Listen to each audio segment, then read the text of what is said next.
Check out the backup camera. I see a cool Rambler.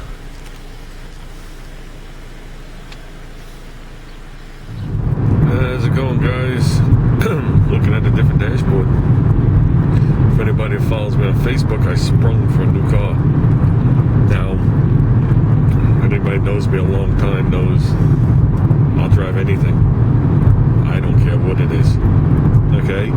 My theory always was is keep the wife in a fairly new car so the family can go wherever it wants to go. Okay? And I didn't give a crap what I drove as long as I had my classic cars. And a lot of times the stuff I drove were classic cars. You guys just didn't realize it or know me back then. Last new car I bought myself was 2002. Holy crap, that's 17 years ago. And it just got to the point where I needed to fill a void so I could just move on.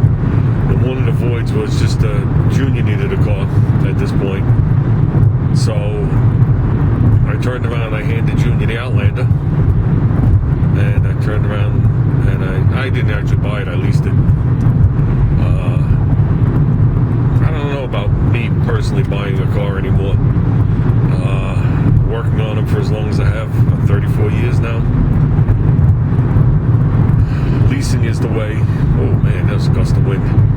And at least for me.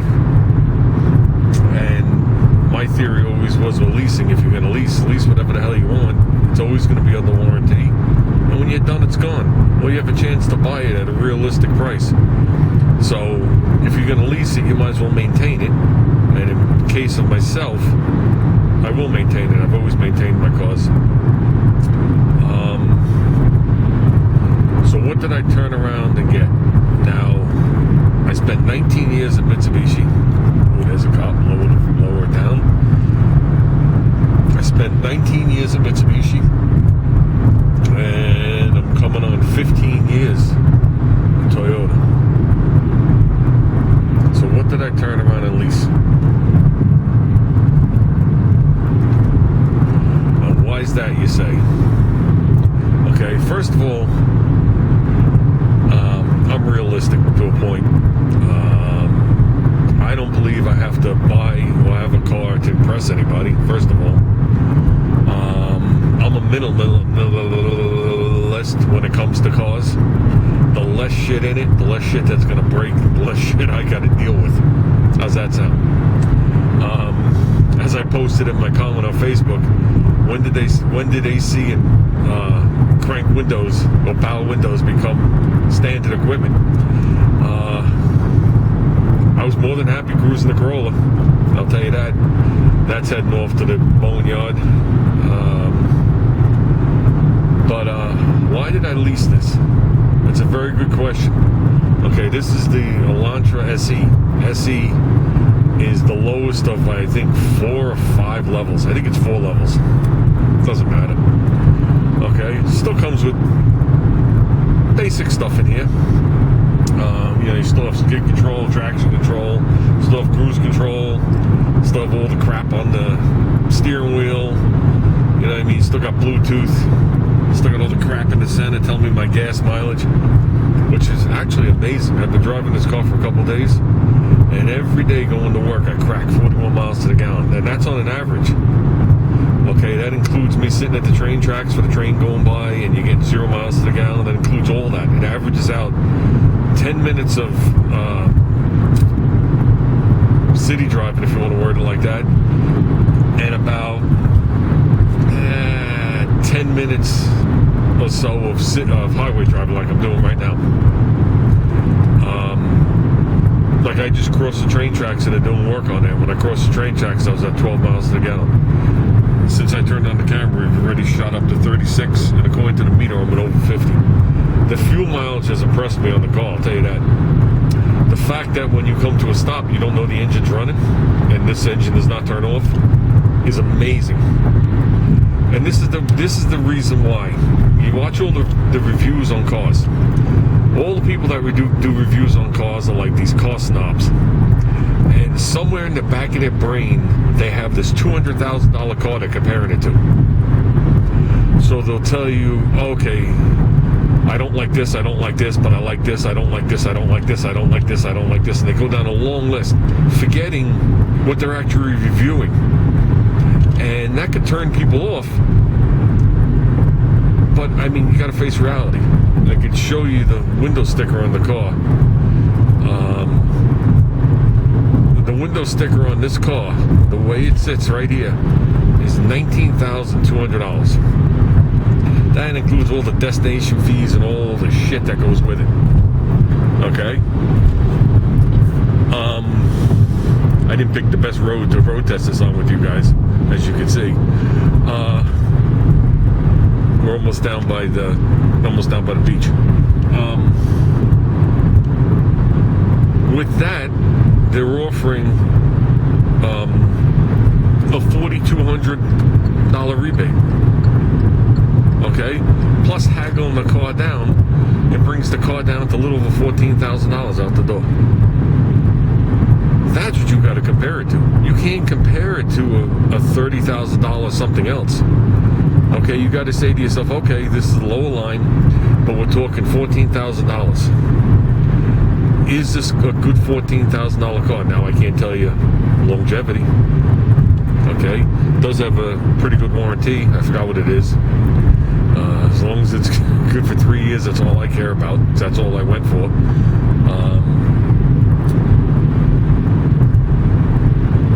My honest opinion, this is how I feel.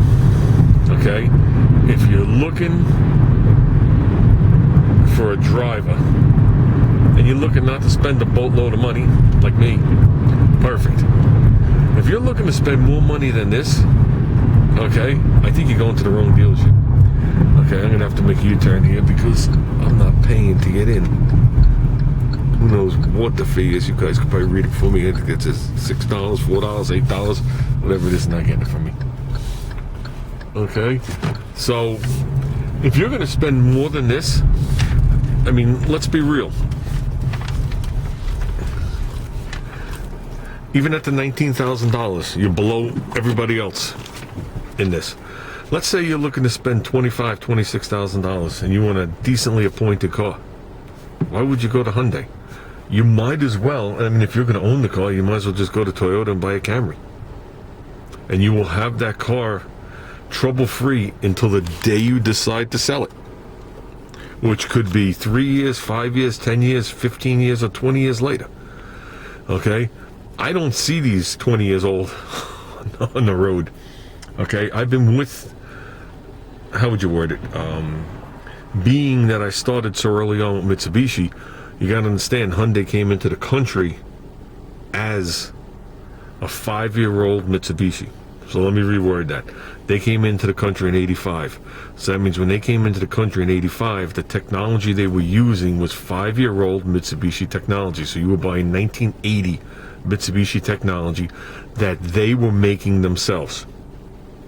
Okay, so when you bought a 1985 Hyundai Excel, you were actually buying a 1980 Mitsubishi Mirage redone, but the quality and all the parts were made by Hyundai, which were very, very poor. Being that I worked at Mitsubishi, we had the Precies. The Precies was just a Excel, except our body styles, we didn't have all the body styles. Hyundai had a big variety of hatchbacks and sedans and all sorts of stuff. We had a 2-door and something else. I don't remember what the other one was. Real low buck stuff. And as these cars started to fail, which was like immediately, and we started to order parts, we realized the parts were a third, if not a quarter, of the price of Mitsubishi parts. And as the parts came in, we would look at them like cylinder heads, and they literally looked like they were cast in the dirt. Okay, as opposed to our stuff was nice, neat, sharp, the machining was spot on. Their stuff wasn't. And I thought personally back then that the company would fold.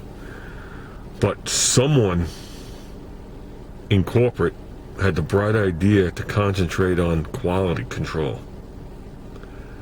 And that's why they're still around.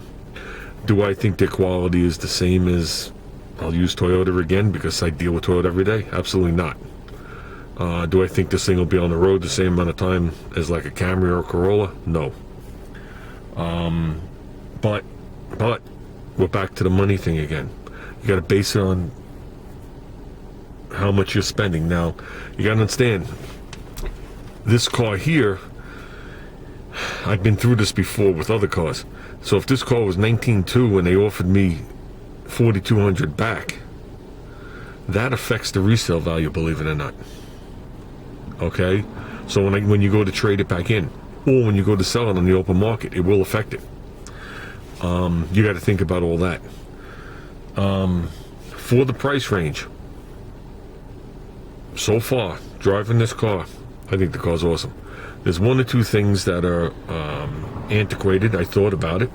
It has a regular key and a key fob. So I say to myself, holy moly's, they haven't had that for 10, 15 years on Toyotas. And then I think about it and I say to myself, okay, that is a little annoying. Think of this. That is a little annoying if that's the only key on the ring. Because now I got two things hanging off there. Now follow it all out. But me, I don't have two things hanging off there. So that key fob hanging off there isn't really going to affect me too much. Now there's also, I don't know what the higher end levels have. They might have, look at this, it's still got the plastic on the knobs. I should leave those on there. But it might have push button start, I'm not really sure.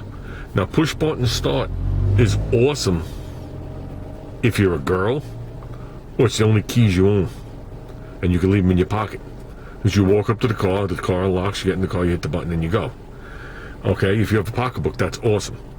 But if you're a guy and you own more than one car, it doesn't really help you too much. Okay, because your keys get so big you can't keep them in your pocket. You're carrying them anyway.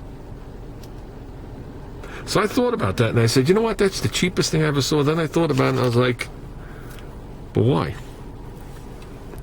You know what I mean? It was a way for them to save money, save me money, and I have to deal with it anyway, being I'm not a girl. I think. I'll have to check. And the lower line level, which this is, and this is what drew me to it, is this car here has 15-inch tires, 195, 65, 15s. Once you step above this level, it's got nice alloys. There was 17s up to 18s and made the car appear a little nicer. But the thing that drew me to it, you can't even tell this car's running. All you hear is the AC. The car is absolutely silent and there's not a feel in the car. Not even with the AC on. And what drew me to the lower line was the actual tires. Because being I work on cars every day, you got to realize that I could pick up tires for this car. I could get all four tires probably as cheap as $150. When you start dealing with the other tires, they're $150 and more a piece. And if you have to replace one, okay, that means you have to get whatever they put on the car. And it gets expensive quick, okay? Plus it affects the ride. I would rather a normal ride than feeling every little rock in the road. Okay, that's just my honest opinion. And like I said, I'm not out to impress anybody. I think the car is cool, it's comfortable, it's roomy. When we put the passenger seat back, Junior cannot touch the firewall with his feet. Look at this. My legs all the way out to touch the firewall. I don't have the seat back all the way. We're both 6'1" and big-assed. So like I said, equipment-wise, it's on the lower end. Yeah, it does have intermittent wipers. It does have cruise control. It does have traction control. It has skid control. It's got the basic shit on the radio. No navigation. But then again, most cars don't have navigation anymore. You got to go really high end because they know you're going to use it through your phone. But it does have Bluetooth and all the other happy shit that goes with it. that's about it. So now you guys know what I leased and why I leased it. And somewhere in here,